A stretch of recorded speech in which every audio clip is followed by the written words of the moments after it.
اعوذ باللہ من الشیطان الرجیم بسم اللہ الرحمن الرحیم۔ سورہ بقرہ پارہ نمبر 1 الف لام میم اور سورہ بقرہ رکوع نمبر 13۔ یہودی کہتے ہیں کہ عیسائیوں کے پاس کچھ نہیں ہے۔ عیسائی کہتے ہیں یہودیوں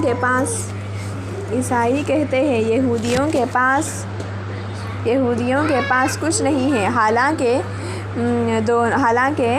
دونوں ہی کتاب پڑھتے ہیں، اور اسی قوم کے دعوے ان لوگوں کے بھی ہیں جن کے پاس کتاب کا علم نہیں ہے۔ یہ اختلاف جن میں یہ لوگ مبتلا ہیں، ان کا فیصلہ اللہ قیامت کے روز کر دے گا۔ اور اس شخص سے بڑھ کر ظالم کون ہوگا جو اللہ کے معبودوں میں سے ان کے نام کی یاد سے روکے اور ان کی ویرانی کے در پہ ہو۔ ایسے لوگ اس قابل ہے کہ ان کی عبادت گاہوں میں قدم نہ رکھے، اور اگر وہاں جائے بھی تو ڈرتے ہوئے جائے۔ ان کے لیے تو دنیا میں رسوائی ہے اور آخرت میں عذاب عظیم۔ مشرق اور مغرب سب اللہ کے ہیں، جس طرف بھی تم رخ کرو گے اسی طرف اللہ کا رخ ہے۔ اللہ بڑی وسعت والا اور سب کچھ جاننے والا ہے۔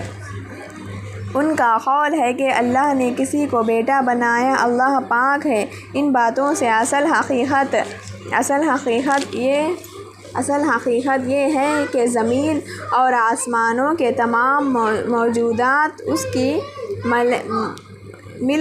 ملک ہے، سب کے سب اس کے مطیع فرمان ہیں۔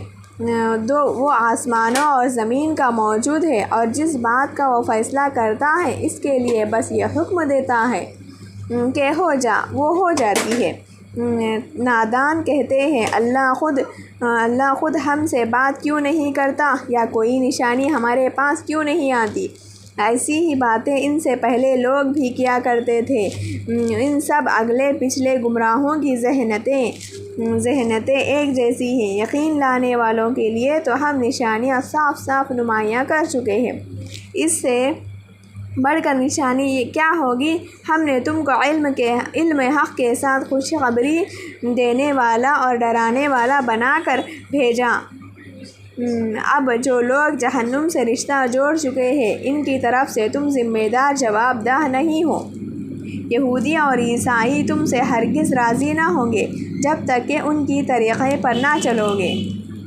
صاف کہہ دو کہ راستہ بس وہی ہے جو اللہ نے بتایا، ورنہ اگر اس علم کے بعد جو تمہارے پاس آ چکا ہے تم نے ان کی خواہشات کی پیروی کی تو اللہ کی پکڑے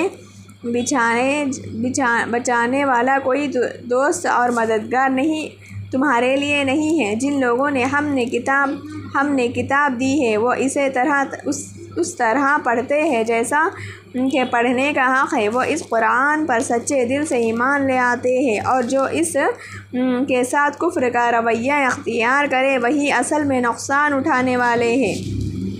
اے نبی اے بنی اسرائیل، یاد کرو میری وہ نعمت جس میں میں نے تمہیں نوازا تھا، اور یہ کہ میں نے تمہیں دنیا کی تمام قوموں پر فضیلت دی تھی۔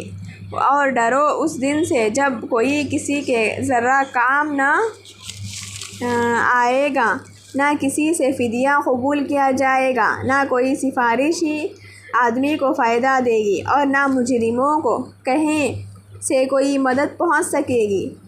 یاد کرو کہ جب ابراہیم علیہ السلام کو اس کے رب نے چند باتوں میں آزمایا اور وہ ان سب میں پورا اتر گیا، تو اس نے کہا میں تجھے سب لوگوں کا پیشوا بنانے والا ہوں۔ ابراہیم علیہ السلام نے عرض کیا اور کیا میری اولاد سے بھی یہی وعدہ ہے؟ اس نے جواب دیا میرا وعدہ ظالموں سے متعلق نہیں ہے، اور یہ ہے کہ ہم نے اس گھر کعبے کو لوگوں کے لیے مرکز اور امن کی جگہ قرار دیا تھا، اور لوگوں کو حکم دیا تھا کہ ابراہیم علیہ السلام جہاں عبادت کے لیے کھڑا ہوتے ہیں اس مقام کو مستقل جائے نماز بنا لو، مستقل جائیں نماز بنا لو۔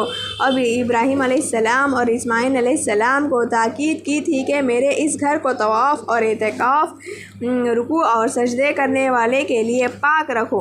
اور یہ کہ ابراہیم علیہ السلام نے دعا کی ہے، اے میرے رب، اس شہر کو امن کا شہر بنا دے اور اس کے باشندوں میں سے جو اللہ اور آخرت کو مانے انہیں ہر قسم کے پھلوں کا رزق دے۔ جواب میں اس کے رب نے فرمایا، اور جو نہ مانے گا دنیا کی چند روز زندگی کا سامان تو میں اسے بھی دوں گا، مگر آخر کار اسے عذاب جہنم کی طرف گھسیٹوں گا اور وہ بدترین ٹھکانہ ہے۔ اور یاد کرو ابراہیم علیہ السلام اور اسماعیل علیہ السلام جب اس گھر کی دیوار اٹھا رہے تھے تو دعا کرتے جاتے تھے، اے ہمارے رب، ہم سے یہ خدمت قبول فرما لے، تو سب کی سننے اور سب کچھ جاننے والا ہے۔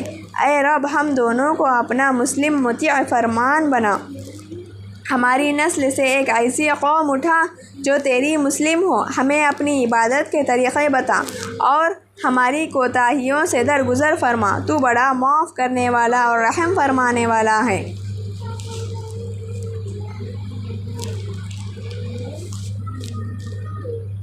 اور اے رب، ان لوگوں میں خود انہی کی قوم سے ایک رسول اٹھائیو جو انہیں تیری آیات سنائے، ان کو کتاب اور حکمت کی تعلیم دے اور ان کی زندگیاں سنوارے، تو بڑا مقتدر اور حکیم ہے۔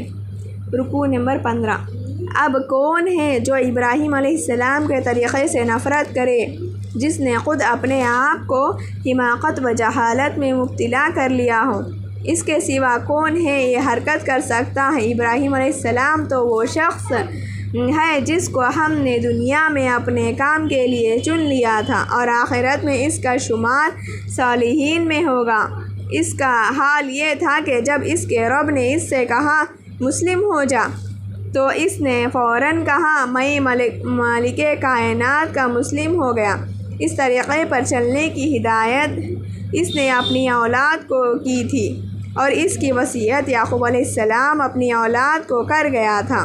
اس نے کہا تھا کہ میرے بچوں، اللہ نے تمہارے لیے یہی دین پسند کیا، لہٰذا مرتے دم تک مسلم ہی رہنا۔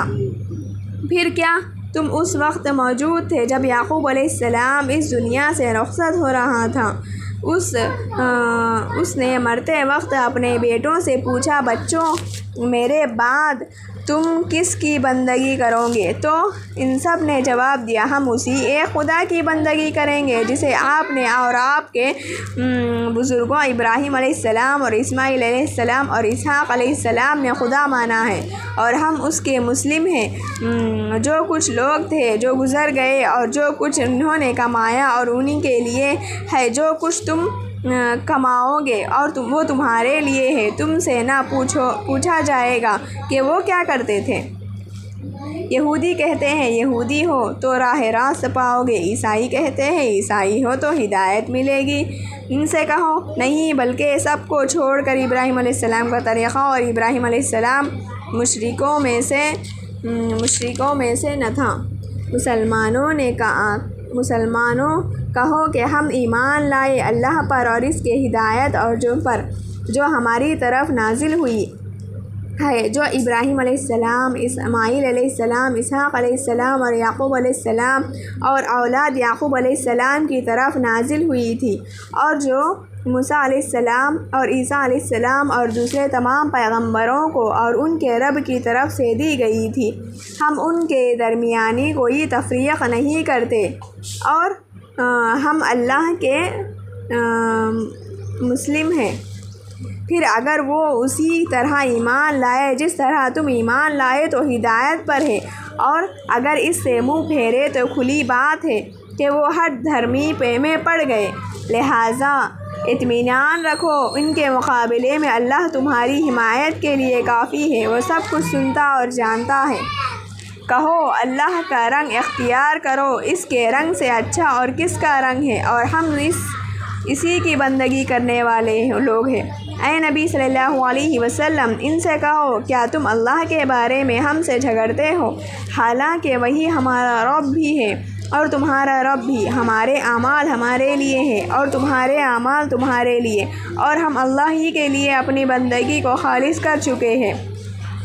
یا پھر تمہارا کہنا یہ ہے کہ ابراہیم علیہ السلام اور اسماعیل علیہ السلام اور اسحاق علیہ السلام اور یعقوب علیہ السلام اور اولاد یعقوب علیہ السلام سب کے سب یہودی تھے یا نصرانی تھے۔ کہو تم زیادہ جانتے ہو یا اللہ؟ اس شخص سے بڑا ظالم اور کون ہوگا جس کے ذمے اللہ کی طرف سے ایک گواہی ہو اور وہ اسے چھپائے۔